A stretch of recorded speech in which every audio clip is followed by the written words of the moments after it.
Hey guys, welcome to Travel Feels. I literally got back from a trip yesterday. I was in the east coast of Canada with my friend Andrew. He also has a YouTube channel. Go and check him out, link in the description.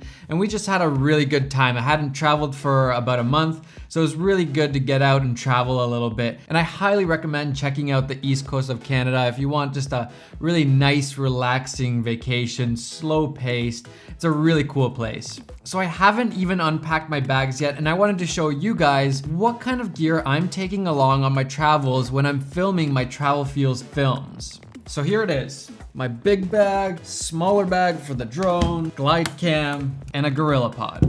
So this is the stuff that I'm traveling around with. I have my cameras and my lenses and all that stuff in this bag. I have the gorilla pod for time lapses and anything that I need to set up. I don't usually like traveling around with a tripod just because they're big and they take up a lot of space and I just don't like dealing with them. The glide cam is amazing. And then of course a drone. Everybody needs a drone when you're traveling around. All right, so this is the bag I used for this trip. It's got a nice wheelie system, plus it can turn into a backpack. So if you need to hike around with it, it's really nice, but I love having a wheelie bag through the airport. But let's check out what's inside the bag. And boom. So we have the GH5, which I'm giving another chance, checking it out some more. I'll give you some more updates on that later on. My favorite lens on it, the 18 to 35mm Sigma. I love this lens. We have the Sony a7R II, really great camera. Zeiss 50mm 1.4, great little lens. The Olympus 12 to 40, nice and small and compact if I want to go really lightweight. And we also have the Sigma 35mm 1.4. We got GoPros and microphones and all sorts of filters and stuff like that. Snacks, you always need some snacks. Snacks are a really good thing. And check this out, Travel Feels Cliff Bars, oh yeah. But really what I wanna show you guys is my top 5 favorite things that I take on my travels.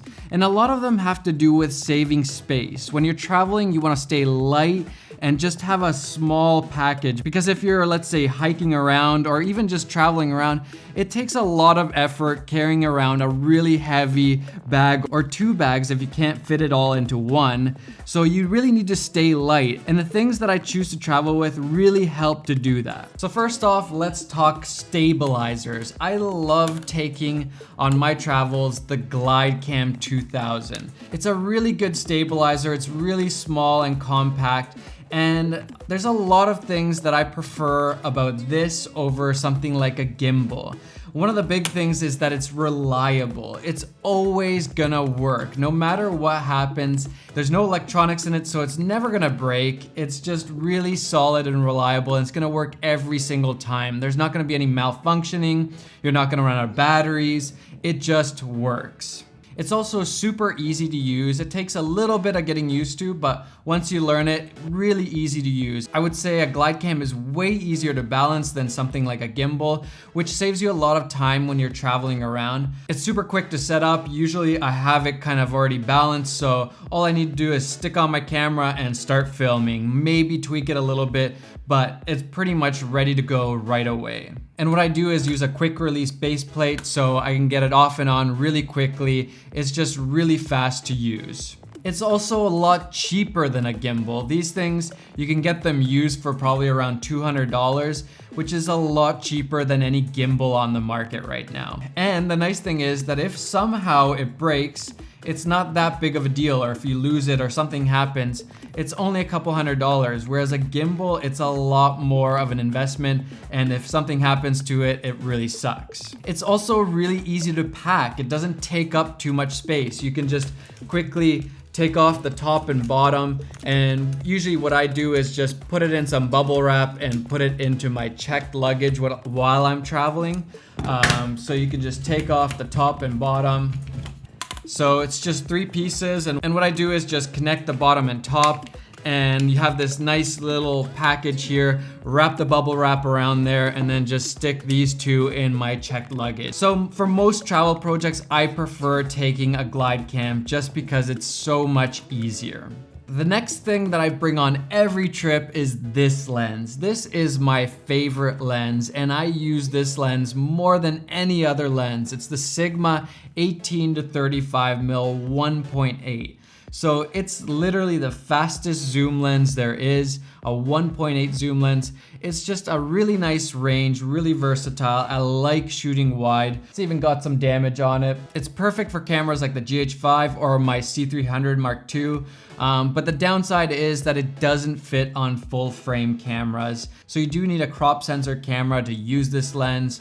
That's the only big downside about this lens. But everything else about this lens is just perfect, I think. It's a really nice range, like I said, and it's 1.8, so it's really fast, good for low light, and good for getting that nice shallow depth of field. I literally use this on 90% of my travel films. Pretty much everything is filmed on this lens. And it's even pretty affordable. It's only $800, which is really cheap for this range at a 1.8. I really like this lens. I couldn't recommend this lens more. The next thing, of course, is an ND filter. You guys know how much I love variable ND filters, and if you don't have one right now, I do not know how you're getting by. This is one of the best investments that you could make. It allows you to get those nice shallow depth of field shots in bright daylight. You can keep the right shutter speed at double your frame rates, the 180-degree rule. I've taught you guys about that. This is a must for traveling, ND filters. But you don't want to have a whole bunch of ND filters for every single different lens that you have, because they all have different filter threads. So what are you gonna do? The answer is stepping rings. What these allow you to do is actually put a bigger filter on a smaller lens. So instead of buying a whole bunch of different size filters, you just buy a big size filter like this 77mm variable ND, and then you just use these stepping rings to put them on smaller lenses. The reason why this is so good is that it means you save money. You don't have to buy a whole bunch of these filters because they are fairly expensive, but it also saves you space. So you're not gonna have to be carrying around a bunch of filters, and when you're traveling, every bit of weight counts. So you don't wanna be carrying around a bunch of these filters, you just need one and a bunch of these stepping rings. And these are actually really cheap. You can order them. I think I bought these ones for like 20 bucks. And they've lasted me already for a couple years now.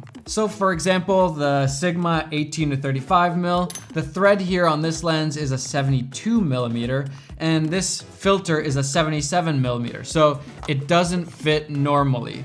But if you just use this one little ring, stick it on the filter, now it fits on the lens perfectly. And there you go, you're good to go. You now have the 77mm variable ND on this lens, which normally couldn't take it. And that's what you do for all your different lenses. So I have a whole bunch of these little rings all the way down. You can kind of stack them together like this and use that same filter on pretty much any lens. So that's stepping rings for you. Save yourself a bunch of money and a lot of space in your bag at the same time. The next thing that I highly recommend that you bring on your travels is, of course, the drone. And for me, I travel around with the Phantom 4 Pro right now. I'm always trying to find the right mix of quality and also keeping it small. So for me, the Phantom 4 Pro, I've found that the video quality is super high and that the size of the drone is okay for me to travel. I wish it was smaller, but it's manageable. So I find that the Mavic Pro, the video quality just isn't good enough for my videos at least. I don't like it. I don't like color grading with it. It just isn't very good. But I also don't want to bring around something like the Inspire, which is a lot bigger. It's just a lot more to take around on your travels. And the Phantom 4 Pro is a nice size. It's kind of in between there. So I'm compromising between size and the video quality. Drones are super good for those nice, wide, epic landscape shots. They're really good for just setting the scene, showing the location, getting that different kind of perspective that you would never be able to get without a drone. So I really like using drones for my travel films, and that's kind of a no-brainer. I'm sure you guys knew that, but I specifically like the Phantom 4 Pro. And then when we're talking about gear, my last big tip for travel films are lens adapters. I specifically use Metabones lens adapters. They're really high quality. And the reason why I use lens adapters is because I don't want to carry around too many lenses. So I want to carry only one set of lenses. So all my lenses are Canon mount lenses. And what I do is I use these adapters to put them on different cameras. For example, this Metabones is meant for the GH5. I can put this on here, and now I can attach a Canon lens, just like this. Easy. And then let's say I want to go and shoot on my Sony. Again, I have a Metabones on here. I can just take that lens, same Canon mount lens, and put it on my Sony.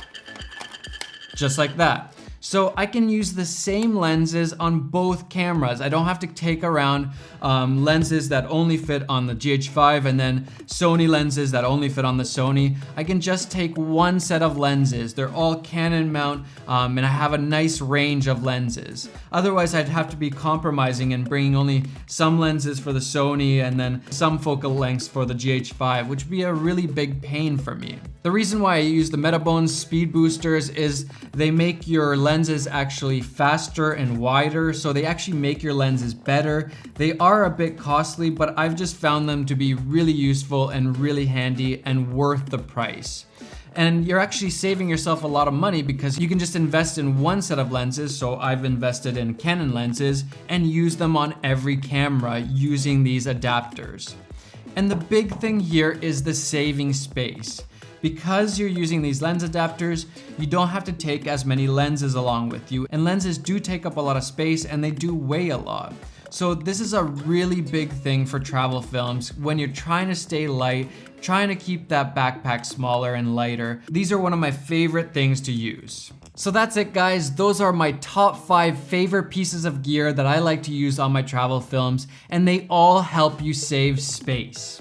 What I've found is that if my camera backpack is too heavy and has too much stuff, I usually end up leaving it in the car or leaving it back at the hotel and not taking it along as much as I should be. So I like to keep it nice and light, nice and portable, so I'm taking it along as often as possible, so I'm not in those situations just wishing that I had that certain lens or that certain filter or that I hadn't forgotten my batteries or whatever it is. I have my camera backpack with me. It's nice and light and versatile. So that's it for this video. I hope you enjoyed it. Make sure to subscribe and like the video, and all the links for the different gear are in the description. Guys, enjoy the filmmaking process and go get some of those travel feels.